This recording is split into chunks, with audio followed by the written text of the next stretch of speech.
Hola, ¿qué tal? Muy buenas tardes. Bienvenidos una vez más a su programa Diálogos Abiertos, con la grata compañía de mi colega, el licenciado Israel Ernesto Dime López Israel, del Campo. nada más Israel. Bueno, Israel. Ajá. Y su servidor Gerardo Trejo, En su octava. en esta que es la octava edición de su programa Diálogos Abiertos. Y traemos a la mesa un tema que considero que es relevante. Siendo 30 de septiembre Siendo 30 de septiembre del 2015. Exacto, siendo 30 de septiembre del año en curso, del presente año. Pues resulta que el pasado lunes, sí fue lunes, ¿no? El lunes 28 de septiembre, en la reunión de la ONU, pues nuestro ilustre mandatario, Enrique Peña Nieto, dio un discurso sumamente emotivo, motivante, que refleja su desconocimiento de lo que sucede en México. ¿A qué me refiero con esto? A que Enrique Peña Nieto dijo que México es un país que respeta los derechos humanos, que es un país de paz, y tan es así que hoy se están burlando de nuestro presidente. Se burlan del presidente de México por el discurso que dio, no solamente equívoco, fue demasiado demagógico el discurso que se da en la Organización de las Naciones Unidas. Bueno, todo lo que sale en la ONU termina siendo demagógico. Entonces. Bueno, no todos, algunos sí presentan un discurso, no por ciertas tendencias de ideología. Te va a decir que las izquierdas. No. Pero sí algo demagógico el discurso de Enrique Peña Nieto cuando los derechos humanos. Más que demagógico, lo vi falto de realidad. Y me llama mucho la atención que una cadena internacional, la cadena Al Jazeera, lo está utilizando para mofarse, ¿eh? Y le está recordando lo que Al Jazeera ha llamado el elefante en la habitación. The elephant in the room, Ayotzinapa. Y no es para menos. Mientras Enrique Peña Nieto daba su discurso en la sede de la ONU, se cumplía un año. Se acaba de cumplir un año, fue el 26, pero aparte, afuera del recinto, había una serie de protestas. A la llegada de Peña Nieto, de hecho hay un video. Había protestas y el video está circulando en las redes. De hecho el video está, ya sea en Facebook o en Twitter o en las distintas plataformas de comunicación. Sí, alguien quien estuvo precisamente el día de ayer publicando en su página de noticias este video que hace Al Jazeera, pues fue Carmen Aristegui. Y nos deja entrever que hoy Enrique Peña Nieto, a nivel internacional, es una clara muestra del político mentiroso. O sea, no es para menos. Los franceses lo han criticado, lo están criticando los alemanes. En Europa lo critican. En todas partes. En Sudamérica lo están criticando. En el mismo Estados Unidos. Sí. En Estados Unidos también lo están criticando. Pero esto va más allá. Si revisamos los discursos de los políticos en los últimos en México 20 años, a nivel mundial, inclusive a nivel mundial, podemos darnos cuenta que el político tiene esa costumbre y esa facilidad para mentir. Híjole, bueno, si hablamos de los discursos, uno de los más, en los últimos 15 años más recordados es cuando empieza aquella frase, Hugo Chávez, aquí huele a azufre, no sé si recordarás en la ONU, hace 10 años, sí, de ese discurso.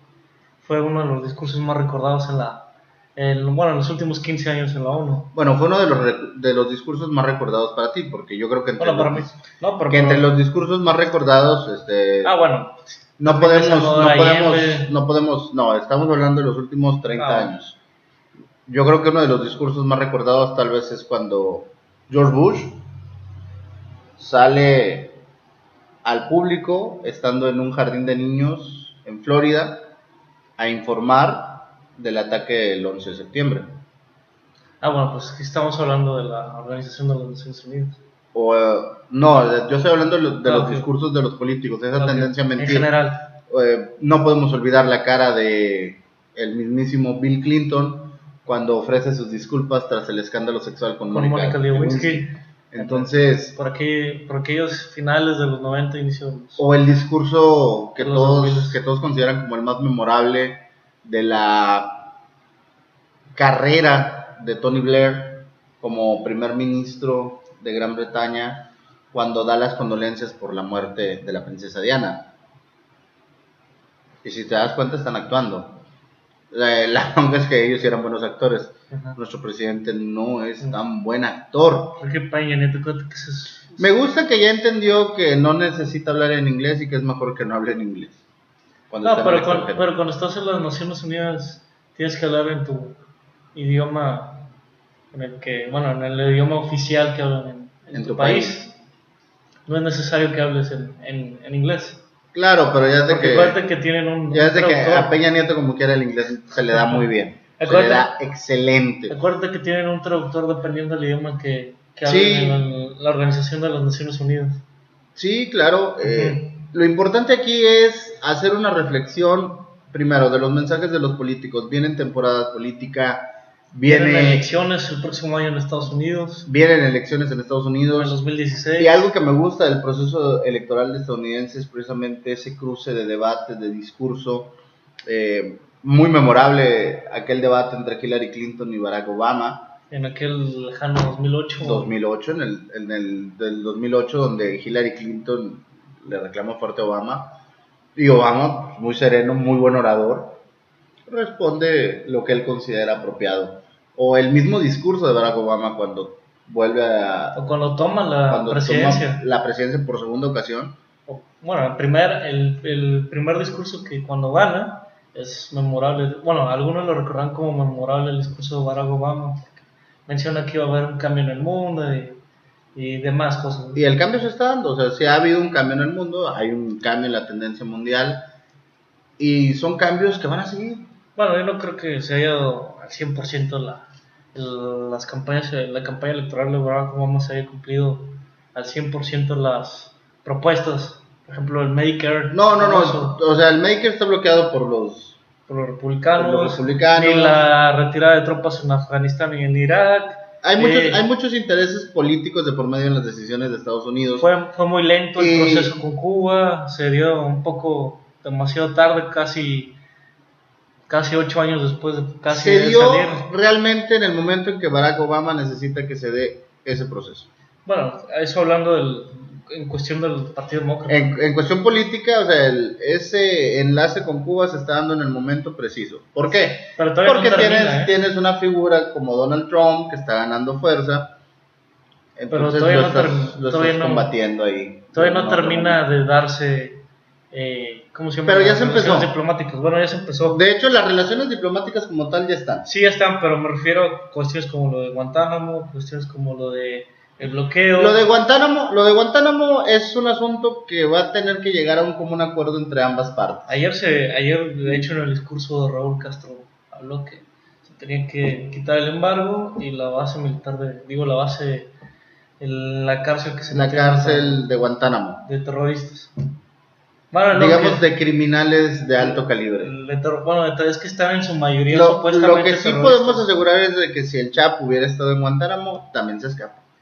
Eso hablando del Partido Demócrata, ¿no? Sí. De los candidatos, por ejemplo, Hillary Clinton es uno de los precandidatos a llegar a representar al Partido Demócrata. Está el otro senador Sanders por parte del Partido Demócrata, que se menciona que es socialista. Bueno, él ha dicho en sus discursos que tiene una tendencia en el discurso y en la forma de gobierno al socialismo. Pero hay que recordar que el Partido Demócrata en los 70, en los 60 hubo demasiada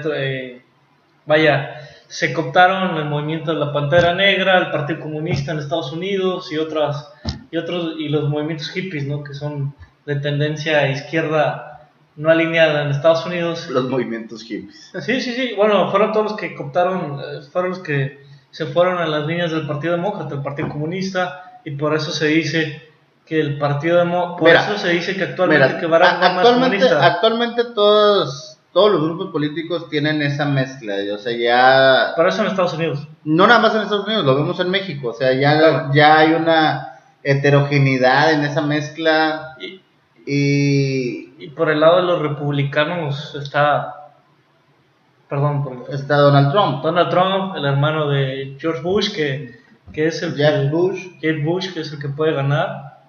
Por parte de los republicanos, yo creo que... Sí, o sea, por ejemplo, Jeb Bush, casado con una mexicana. Con Columba, para nombrecito, ¿no? Pero Columba. Sí, es una mexicana, no Ajá. crean que es una hija de mexicanos nacida allá, no. Ella nació aquí en México. Ella nació en México y se casó con Jeb Bush.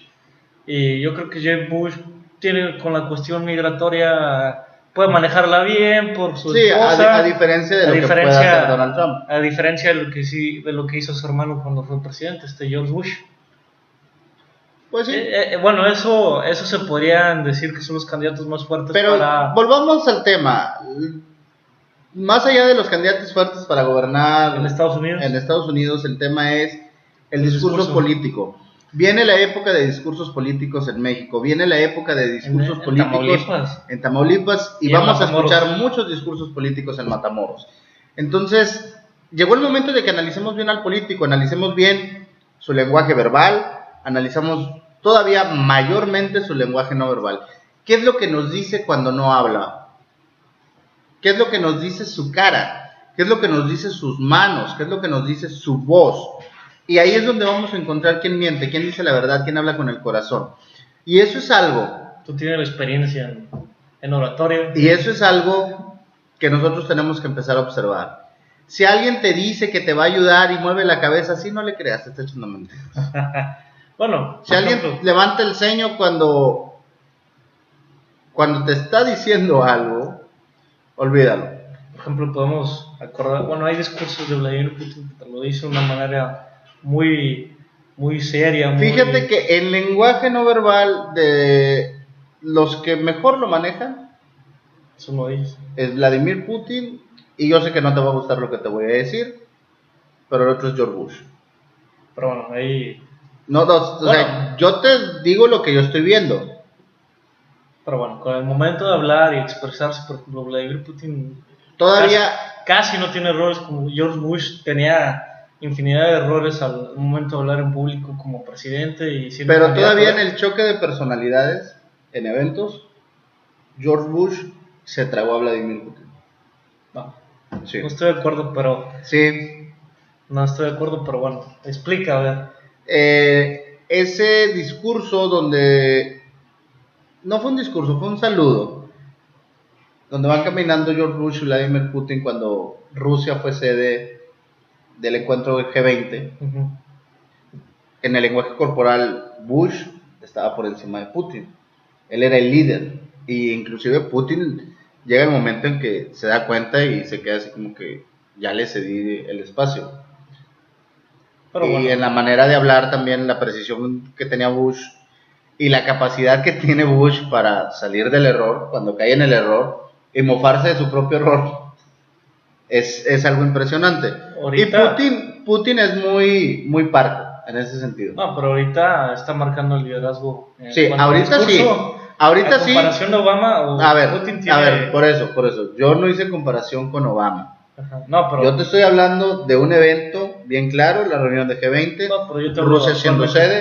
Rusia siendo sede, pero aún así no hay por qué comparar. Lo que necesitamos hacer es observar a los próximos líderes mundiales. No líderes mundiales. Olvídate de líder mundial. Hay un tango que dice: verás que todo es mentira, verás que nada es amor, al mundo nada le importa. Gira. Tenemos que empezar a analizar a nuestros candidatos, a nuestros políticos. ¿Cómo nos hablan? ¿De qué nos hablan? ¿Qué presentan? ¿Cuál es su programa político? Más que el programa político, ¿conocen realmente la situación? Porque el programa político muchas veces los dictan las líneas a nivel nacional de los partidos. Pero muchas veces no hablan ni del programa político. Algo que me está llamando la atención es las uniones perversas en Tamaulipas. No, lo que me llama a mí la atención es que actualmente veo a muchos priistas a nivel municipal. Lo que pasa es que tú te la pasas viendo a los priistas. No. Me he dado cuenta de eso. Espérame, déjame terminar. Si no me dejas terminar de a qué me voy a referir, me refiero a que los están mandando a cursos de marketing político para poder emplear diplomados y hacer maestrías en España o o en México, A o en el ver, Distrito Yo Federal. lo único que he visto que han mandado es Efraín Hernández. No, pero hay otro grupo que, o sea, no solamente fue Efraín Hernández el que mandaron a España, Raúl César González, a otros más periodistas que no recuerdo el nombre en este momento, que los mandaron a España, y otros están estudiando diplomados en el ITAM sobre marketing político. Y la semana pasada hubo un curso, una exposición sobre marketing político en el Distrito Federal, y vi que los mandaron para que se vayan orientando más o menos qué es el marketing político. Y eso es malo, es bueno. Explícate tú. ¿Podrías hablarnos del marketing político? Yo no soy experto en marketing político. Bueno, yo sé que tú no eres estudiante, pero podemos ver en las campañas, por ejemplo, de Peña Nieto, que se usó el marketing político. A ver, algo que tiene que quedar bien claro. Por más marketing político que un político use, la verdad y la mentira son la verdad y la mentira. Y hay ciertas cosas que pueden destrozar las imágenes de los políticos.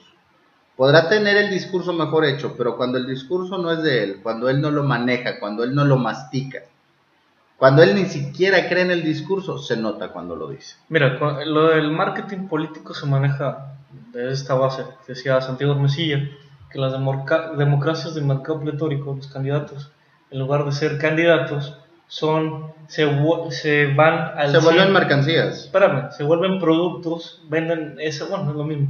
Venden esos productos y realmente no están presentando ningún programa político. Vaya, van a la tendencia de la estadística del mercado, se podría decir, de esos candidatos. Peña Nieto es uno de ellos. Por eso, es a lo que yo voy. Los priistas y los panistas y los perredistas y los morenistas y todos los políticos que ustedes quieran pueden invertir millones en marketing político.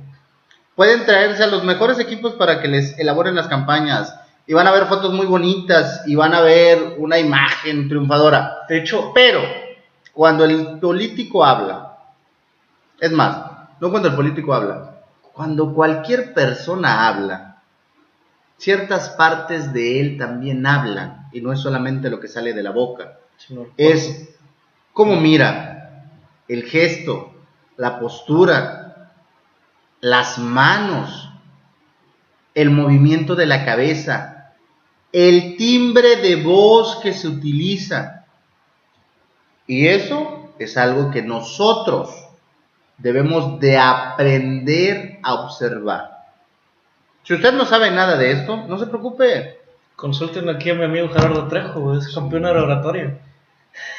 A ver, compadre. Bueno, ya. Soy campeón en la oratoria, pero no soy experto en lenguaje no verbal.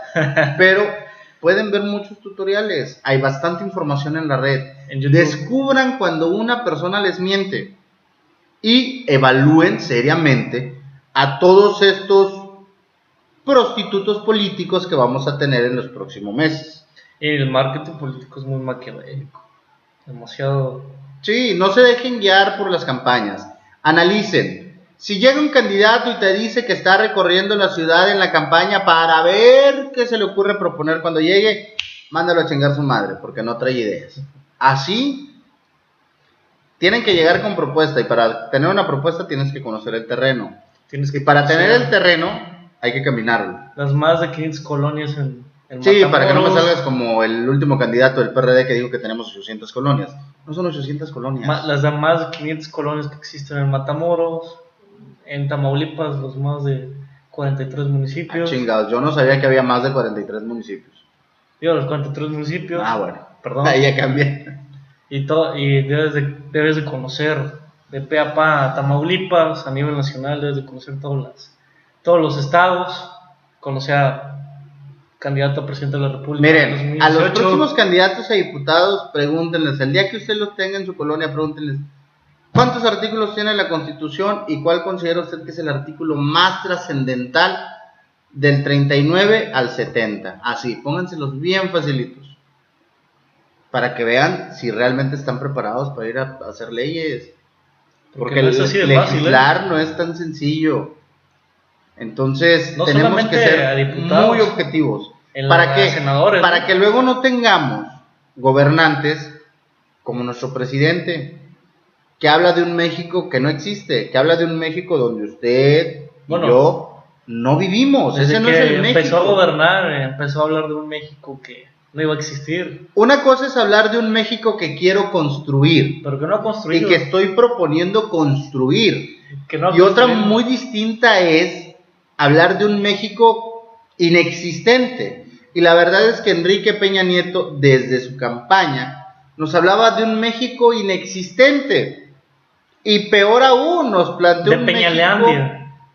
un México demasiado utópico. Le compramos la utopía. Bueno, le compraron los que le votaron. Le compramos la utopía. ¿De quién lo votaron? Le compramos la utopía. Yo no le compré la utopía, perdón. Yo sé que tú no le compraste la utopía, pero en ese ir y venir de desgaste, de si tú quieres denigrarlo, de hacerlo menos, en realidad lo hicimos grande. Y le compramos la utopía. Le compramos ese marketing político maquiavélico que sabe utilizar el PRI y que dio los resultados que dio. Bueno, ese marketing no solamente fue y que no, desde el gobierno del Estado de México. Hoy que lo estoy viendo me doy cuenta que en realidad quienes dijeron que iban a ser la oposición, pues no se convirtieron en oposición, se convirtieron, y tú mismo lo has dicho, tú mismo renunciaste al movimiento de las izquierdas que supuestamente compitió contra Enrique Peña Nieto. Y hoy me queda claro que inclusive ese movimiento de las izquierdas que compitió contra Peña Nieto pareció ser comparsa de Peña Nieto. El PRD estuvo aliado de algunas reformas. Yo no solo estoy hablando del PRD, del PT, estoy hablando del PT, del Movimiento Ciudadano, de Morena, del mismo Andrés Manuel, con la figura de Andrés Manuel. Esa figura de desgaste que hizo Andrés Manuel hacia Peña Nieto terminó fortaleciéndolo. Yo creo que el discurso de Andrés Manuel ha bajado, ya no es tan radical como en aquel 2005-2006. Ha disminuido su discurso ante la burguesía gobernante, o como le quieras llamar, los capitalistas que gobiernan, o los aristócratas, o el grupo Atlacomulco. Yo nunca les he llamado así, el único que les llama así eres tú. Yo nada más les digo los que están en el poder, punto. O el grupo Atlacomulco que está detrás de él.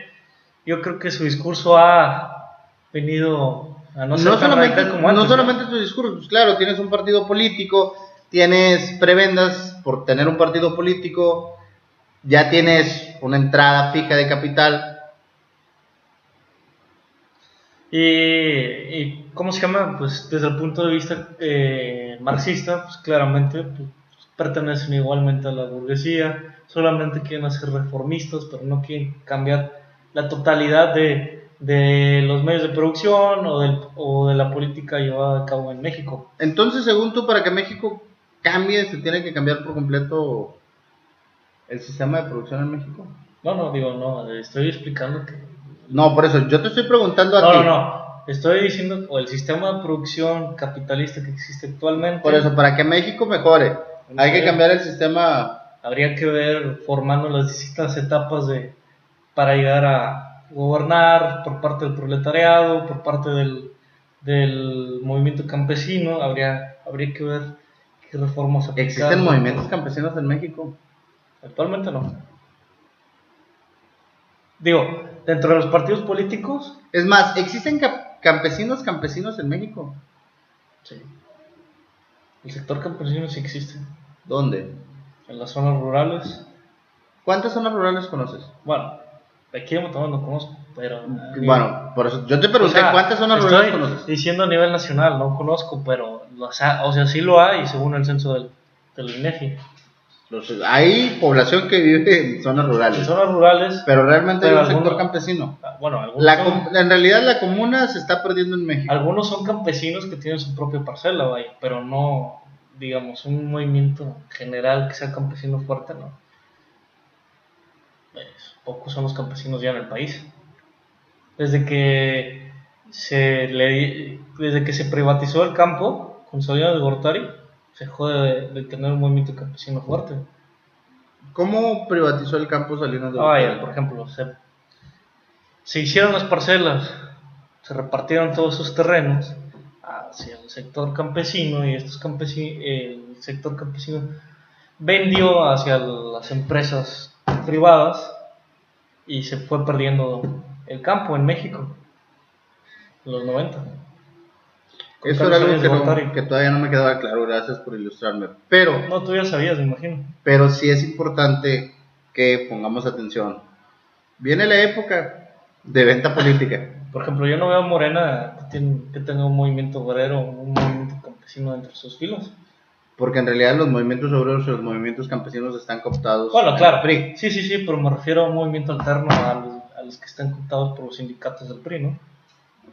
Pues bueno, de hecho yo no veo a Morena haciendo nada de oposición. En fin. Ya habrá quien lo analice. Ya habrá quien lo analice y no quiero entrar en discusión con Taibo porque es muy radical Taibo. Porque ese concepto de memoria histórica que tanto maneja Morena, o maneja Taibo, o manejan los distintos... Tan es así que Taibo muchas veces parece ser la oposición a Andrés Manuel. Espérame, pero los distintos intelectuales de las izquierdas en México manejan un concepto de memoria histórica, pero hay que acordarnos que la historia no solamente es de un solo lado, sino se manejan los distintos matices, ¿no? Los movimientos se manejan desde movimientos de derecha, desde movimientos de izquierdas. Ese concepto de memoria histórica está mal empleado. La historia surge del entendimiento, de la razón, de las transiciones políticas. Hay perdedores, hay ganadores en esos movimientos políticos, claro, históricos, y no se puede manejar como tal un concepto de memoria histórica. Yo sí entiendo el concepto de memoria histórica de Taibo porque él refuerza el arraigo en base a la historia, y eso es algo muy loable, de hecho es aplaudible.